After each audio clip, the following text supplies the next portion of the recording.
보다시피 감독 결과 여러 개의 법 위반으로 검찰에 기소 의견 송치될 예정으로 알고 있습니다. 잘 알고 계시죠? 네. 증인, 2019년 7월 직장 내 괴롭힘 법이 시행된 이래 회사에 신고되어 조사된 5건에 대해서 네이버가 모두 불인정 처리하셨죠? 그런데 노동부 근로감독 결과 그중 문제가 심각한 것도 있었습니다. 알고 계실 거고요. 그 상사의 모욕적인 언행, 과도한 업무 부여, 연휴기간 업무 강요 등이 직장 내 괴롭힘에 해당됨에도 불인정 처리하셨어요. 그리고 적법 하장식으로 신고자에게 직무를 부여하지 않는 등 2차 가해하셨습니다. 그 대표이사로서 법적 책임이 있는 만큼 처벌을 달게 받으실 생각 있으십니까? 네, 저희가 노동부 특별관리감독을 받고 시정해야 될 부분들에 대해서 말씀을 잘 들었고요. 저희가 빠르게 시정해야 될 부분들은 조치를 들어간 것들도 있고 더 깊이 개선해야 될 부분들에 대해서는 별도 TF 만들어서 계속 좀 챙겨보고 있습니다. 네, 처벌을 받을 건 받으신다는 말씀이시죠? 네, 뭐 아직 조사 중인 사안들이어서 조사 되시는 거 보고 하겠습니다. 이게 노동부 근로감독 결과예요. 근로감독 결과니까 이게 뭐 바뀌거나 그럴 일 없습니다. 노동부가 잘못 조사한 거 아니잖아요. 장관님, 조사 잘못한 거 아니시죠? 근로감독 결과? 네, 나름대로 저희들 최선을 다했고요. 의원님께서 말씀하셨듯이 10월 초에 검찰 지휘를 받아서 기소 의견으로 송치를 할 예정입니다. 그 직장 내 괴롭힘으로 됐던 내용들 중에서 그 불리한 처우 하신 적 있지 않습니까? 신고자에게 저희가 정확하게 답해 주세요. 불리한 처우 하셨죠? 보고받은 내용으로는 사실과 다른 부분들도 좀 있어서 내용들이 좀 다른 부분들이 있는 것 같습니다. 그 노동부에서 그 네이버에 정확하게 얘기 안 하셨습니까? 보고받은 게 다르다뇨? 노동부 조사하신 내용들은 충분히 저희도 말씀 들었고요. 네. 그 노동부가 전 직원 절반에 해당하는 2,000명 대상으로 설문조사한 겁니다. 그렇죠? 그 응답자 중에서 52.7%가 지난 6개월간 직장 내 괴롭힘 경험했고요. 또 그중에 10.5%가 일주일에 한 차례 이상 반복적으로 당했다고 합니다. 2,000명 중에 10%면 몇 명입니까? 일주일에 한 번 이상. 굉장히 큰 숫자입니다. 다음 슬라이드 좀 보시고요. 지난 2년 동안 사내 채널로 신고도 해보고 경영진 면담도 하고 증인과 창업자에게 건의를 하고 이 네이버 직원들이 할 수 있는, 생각하고 동원할 수 있는 모든 수단을 다 써서 직장 내 괴롭힘에 대해서 문제 제기했습니다. 그런데 돌아온 것은 개선은커녕 그 가해자를 임원까지 승진시키고 더 강한 권한을 줬습니다.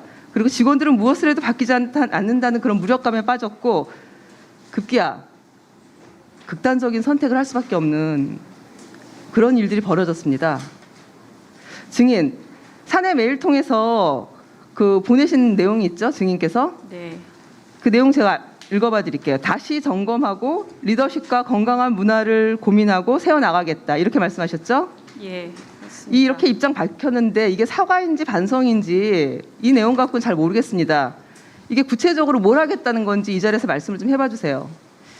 저희가 내부에 그 여러 가지로 미흡한 부분이 있다는 걸 이번에 다시 한번 알게 됐습니다. 사실 어떻게 말씀드려도 저기할 수 없는 고인의 여러 그 사망과 관련된 부분들에서 저도 굉장히 많은 충격을 받았고 저희가 바꿔야 할 부분들은 뭐 다 바꿔야 한다고 생각하고 있습니다. 그래서 그런 부분들에서 저희가 사과할 부분들과 유가족 분들에 대한 사과도 다 드렸고요.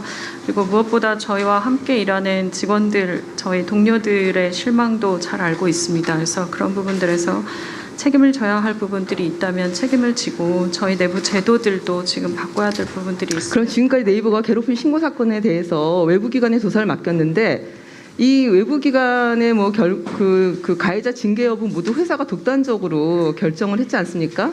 조언을 듣지 않고. 이거 재발 방지 대책 어떻게 마련하실지 저는 구체적으로 말씀을 좀 하시라는 거고, 그리고 이게 회사가 제대로 잘 못하면은 노동조합과 함께 해야 될 게 필요합니다. 공동으로 조사를 한다든지 또 징계 여부 결정하는 위원회도 공동으로 만들어서 요구를 한다든지 이렇게 할 수 있을 텐데 이런 대책에 대해서는 어떻게 생각하세요?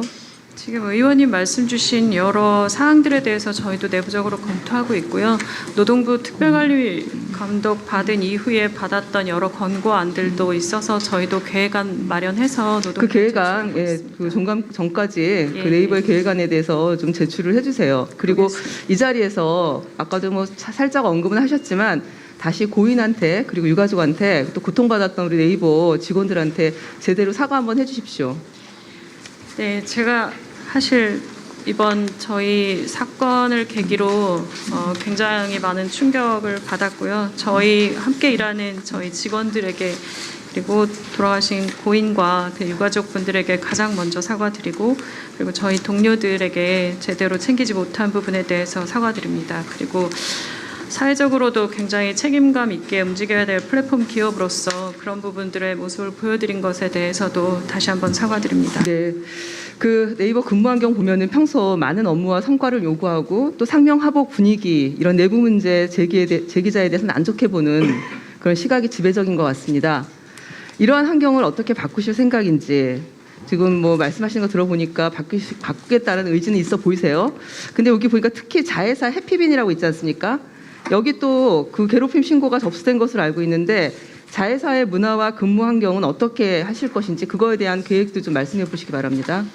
네, 저희가 뭐 법인이 달라서 제가 바로 말씀드리긴 어렵지만 네이버가 바뀌고 네이버의 문화가 전체적으로 바뀌고 나면 자회사들도 그에 준하는 수준의 변화들이 있을 거라고 생각합니다. 그래서 우선 지금 네이버의 전체를 바꾸는 것에 가장 집중하고 있는 상황입니다.